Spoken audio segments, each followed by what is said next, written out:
Listen, I thought we was about to be saying bye fun. Well, I said psych. Let's get into this review.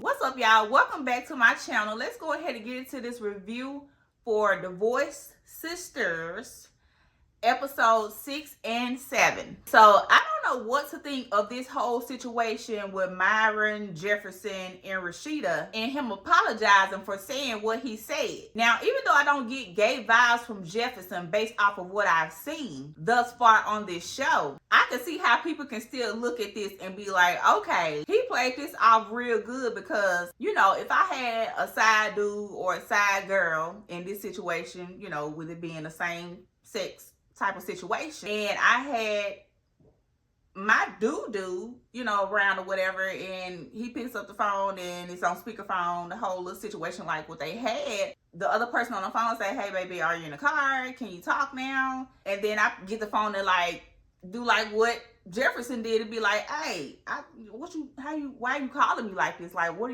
did you mean to call me? And then, you know, then the other person on the phone like, oh, my bad, dog, you know, yada yada yada, you know. And the whole time, me and this person really do got a whole situation going on, but my dude don't know about it, you know. So I can see how people can be like, oh, he played that off real good, and still think that Jefferson and Myron still got something going on. You know, that other person on the phone is just a side dude or a side chick that know how to play that position, right? Just using me as a metaphor. I would never do anything like this. I'm just using me as an example. So with that being said, I can still see how people can see that this could be a scheme and that Jefferson and Myron still got something going on. So I get it. I still personally do not think that Jefferson has anything or is doing anything with Myron. I do, however, think that Myron has a thing for Jefferson because he clearly has a smartphone, right? He clearly has the phone in his hand. He also clearly has the phone on speaker, and he's clearly looking at the phone while it's on speaker. My thought is, most of the time when you are on speakerphone, your phone stays lit, especially when you have it in your hand. It stays lit when you are on the phone and you have it on speaker. Unless you put it up to your ear or something like that, I don't even think it goes off even in that instance when you have it, you know, on speaker. It still stays on. But with this scenario, Myron had the phone in his hand, so he clearly saw, in my opinion, who he was calling because he was looking at the phone, or he at least had it in position where he could see exactly who he was calling. So I don't believe that Myron did not know who he was calling just based off of that information alone. Now, let's just say, because it looked like he was in the bathroom, and in his robe, he hadn't even got dressed yet. Looked like he possibly had just got out the shower, and his phone just so happened to be on the counter or something like that, and he's in the mirror, you know, brushing his teeth or shaving or whatever the case may be, brushing his hair, whatever. And he just so happened to look over there, just, you know, he in his call log from, you know, his last calls, and just hit the number, thought he hit his wife's number, and then he went back to doing what he's doing, but he got his phone on the counter on speakerphone and went back to what he was doing or whatever in the mirror. I can see how that could possibly be a mistake of you. Oh, my bad, I didn't mean to call you. I thought I had pushed my wife's phone number. My bad. I could see that being like, oh, okay, he probably did make a mistake on that. But with this scenario and what we saw on the screen, no, absolutely not. It's definitely something going on with Myron. Maybe he has some type of closeted fetish for Jefferson, but it's definitely something happening with Myron. Another thing that I want to say about this whole situation is the fact that Jefferson did not go directly in the house after Rashida walked off and went in the house. Like, you would have think that would have been his first reaction to go after her. Instantly hung up the phone with Myron, right? Checked him real quick and then hung up the phone with Myron and ran after her in the house, you know, because now she's thinking that her hunches were right and that Myron and you actually have something going on. The fact that he did not want to go after her, period, after that whole situation was real suspect to me. What I also found off was how quickly Rashida got over this whole Myron and calling Jefferson baby situation. As much as she has been harping on God knows what, okay, because we still don't know what her issue is with Jefferson for real, for real. So as long as she's been harping on whatever that is, the fact that she got over this situation so quickly is very strange to me. And it also doesn't align with what she's already been doing and experiencing since episode 1. So I did find that strange. Now I know I'm going to sound real insensitive when it comes to episode 6. However,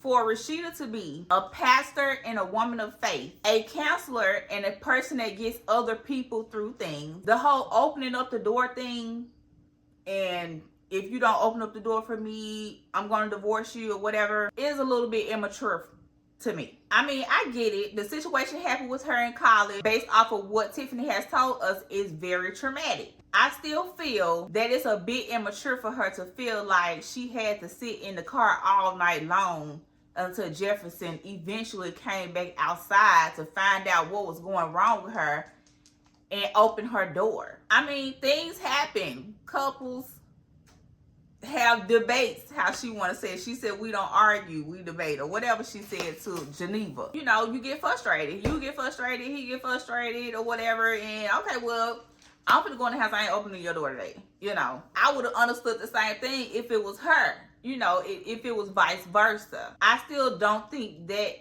is enough, or that is so like boom, you know, of a situation to where you're like, okay, if you don't open up my door, if you ever not open up my door, I'm gonna divorce you or whatever, or I'm gonna, you know, even the fact of her contemplating leaving him, possibly, you know, whatever Tiffany said, it's like, no, it's just not adding up for me.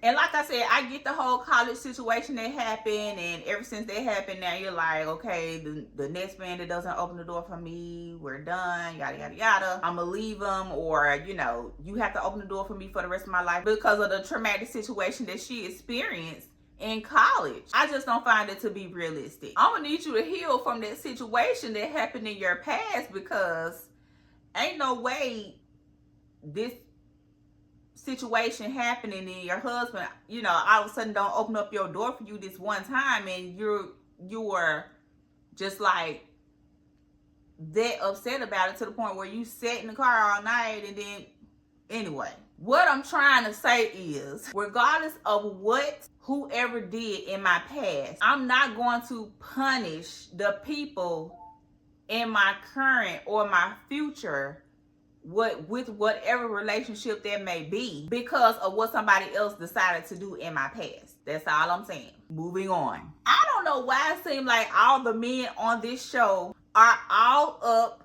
Jefferson's ass. Myron is the other dude named Calvin. I still don't know what his role is or who he is, or in regards to this show. It's like they face light up soon as Pastor Jefferson come in the room. They always like, hey, Pastor Jefferson. Hi, Pastor Jefferson. It's almost like a yes, sir. Yes, sir, Pastor. Yes, sir, Pastor. Pastor Jefferson, Pastor. What is that? Moving on. So with the scene with Bridget and Calvin.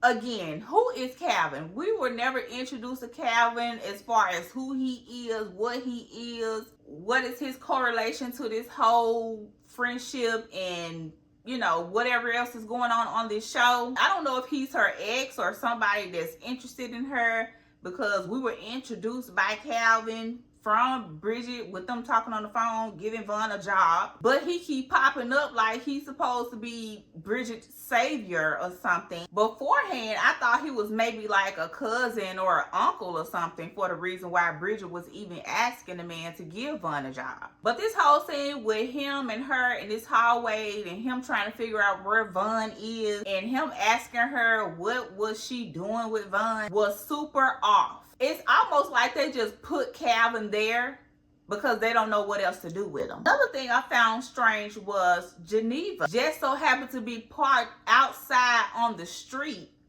instead of her driveway. During the scene with her walking to the car and Tiffany was calling her and she ignored her, and then, you know, Tiffany like, okay, so you are ignoring me, right? I'm like, why is Geneva parked on the street and not in her driveway. We couldn't find no other way to orchestrate this scene besides that, because it didn't make any sense for her to be parked on the street when she has a whole driveway. Then she says she has to get to the office, but she keeps standing there. After she sees Javon get out of his car, she still stands there like she's just waiting for something. Like, girl, didn't you just say you had to go? Go get in your car. It was just this awkward stare down between Tiffany and Geneva while Geneva is waiting on Javon to walk up. I'm like, girl, you said you had to go a whole 2 minutes ago. Why is you still standing here? I mean, it would have made more sense, which is another scene. It would have made more sense if he was pulling up as they were conversating, you know, and then he just so happens to get out the car while they're talking and walking up. And then, you know, he approaches, and then she's like, okay, I gotta go to where I got stuff to do, or whatever the case may be. And then she speaks to Javon, or he speaks to her, and she walks off. That would have been a less awkward situation. And I'm not sure if Tiffany is actually picking up what Geneva and Javon is actually putting down, because 1 minute I feel like she clocking it, and then the next minute, I feel like she not getting it. Like with the scene with her, and they was in the yard, and she was about to go show Javon the house. Okay, I was like, okay, Tiffany, you know, she's seeing what's happening here. But then when they had the scene with her and Geneva in Rashida's office, I'm like, why are you asking her, you know, questions that you already know the answer to? It'd be better if you just go get out the way and bust her out and let her know what's up, you know, and keep it moving. Like, just go ahead and put it out there. You know what's up.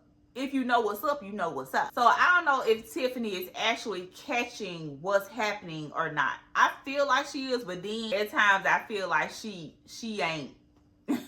I feel like Tiffany is smart enough to catch on what Geneva and Javon are doing, or at least there was something in the past between the two of them, because Geneva has been acting weird and acting funny ever since Tiffany was introduced to Javon.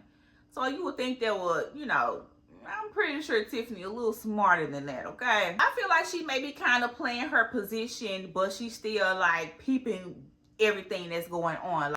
It's kind of like she's playing chess and not checkers. But we gonna see. Now, we finally get a follow-up on the whole pretty lady thing. And Geneva is following the lady, and they get to the yoga studio. Why Geneva got a cigarette in her hand and smoking a cigarette? Like, she don't even look right smoking a damn cigarette. I would have read her the same bit like, you know, she probably took a little liquor courage or something like that before she went in. But a cigarette? Yeah, she even looked right smoking that damn cigarette. And of course the lady is going to think something is strange, because you have someone that you don't know coming into your establishment saying that our daughters are in the same classroom and you want to set up a play date. Like, first of all, ma'am, how did you find me? How do you know me? How did you find where I work and where my business is, where my shop is, where my studio is? That's based off the fact that our children are in the same classroom. Okay, so of course the lady is going to be suspicious of you. Who wouldn't? If anybody come up to my establishment or where I work or my business talking about, oh yeah, your daughter and my daughter is in the same classroom, I would like to set up a play date and see if we can get them together. I'm gonna look at your ass like you crazy. Cause how did you find me, ma'am? We're not gonna skip over that. How did you find me?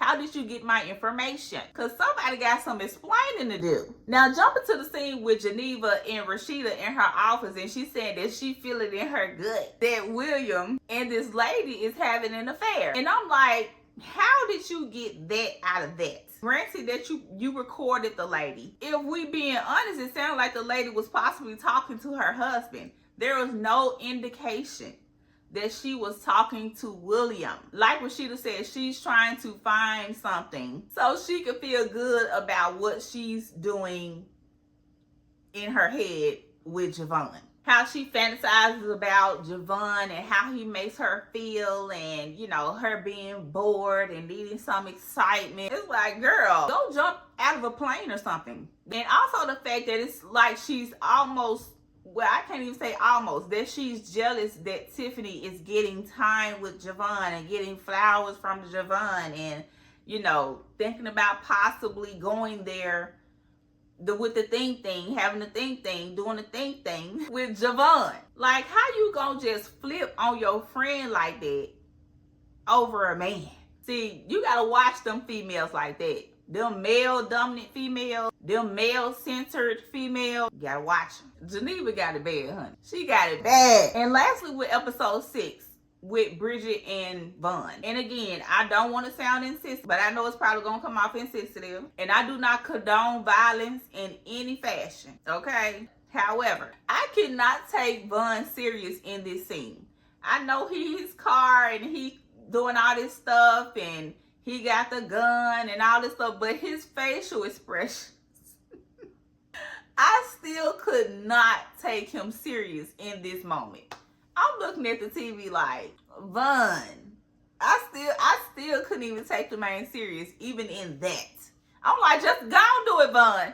Just go on and do it. I'm sick of looking at you anyway. And even with that being a real thing in today's life, in today's world, in today's time, I still could not take him serious in that moment. His face was just not giving serious anyway at all. It even looked like he wanted to laugh in that moment. What was tripping me out about this whole scene was the fact that he was putting all his issues on everybody else. Talking about how Bridget don't love him, how his mama don't love him, how his daddy don't want him.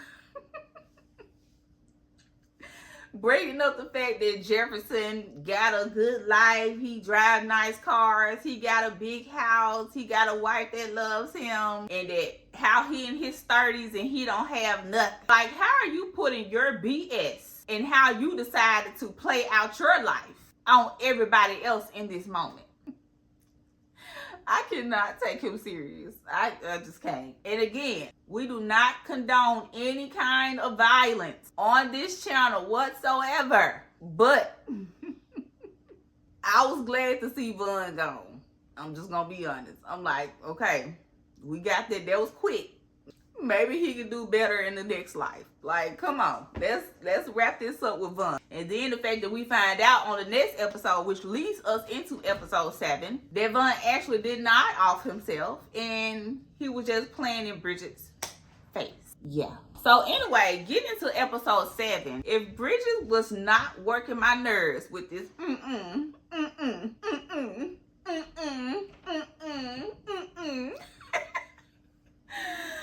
oh my gosh. Woo, child. She was working my nerves, okay? I am not surprised that Vaughn was acting like the man child that he is. Moving on. I hope they don't Naomi and Franklin vendetta us this whole season. And if so, I'm gonna need y'all to wrap this up by the end of the season. Wrap it up. I'm already over it. And I hope whenever she get her lick back, that it's at least Chef's kiss. Now, the next thing I want to talk about is the scene with Myron and Jefferson in his office. It's clearly obvious to me that Myron is the one in a one-sided situation, friendship, workship, whatever it is, or whatever it is for him. But I can also see on the flip side that Jefferson could be putting up another front and making it seem like he's not into Myron, especially since he knows there are cameras and listening devices in his office. So he knows that whatever is going on right now and in this moment is being recorded. And he could be, once again, putting on the front or playing a game. I can see how that could possibly be a thing, but I still don't get that from Jefferson's side. I do get it from Myron's side that he has, you know, a little something for Jefferson. But we gonna see. The next thing I want to talk about is Franklin in the hospital threatening Jefferson like he's the big bad wolf. And I'm just glad that Jefferson got his ass together in this moment real classy like. Because for a moment I thought Jefferson was a little... You know what I meant. Because he let him get away with it the first time when he did it in Rashida's face. So I almost thought he was going to let him get away with it a second time. And the other man wouldn't have gave a F and whooped Franklin's ass in that hospital, and he would have been laying in the bed next to his wife. But Jefferson handled that real cute, okay? He handled that real cute. Now, with this thing with the girls in the car, driving to Naomi's house, and, you know, Tiffany asking questions, and they not wanting, or Rashida anyway, not wanting to get into the whole conversation with her about they little threesome that her, Geneva, Jefferson, foursome that they all got going on, knowingly or unknowingly. I understand that she wants Geneva to tell her what's going on, and she wants her to get her information from Geneva. I get it. But I also wish that she would just tell her something, okay? Even if it's a little bit. Just ease the girl mind, because she seems like she going through it. This is all she think about now. What's going on with Geneva and Javon?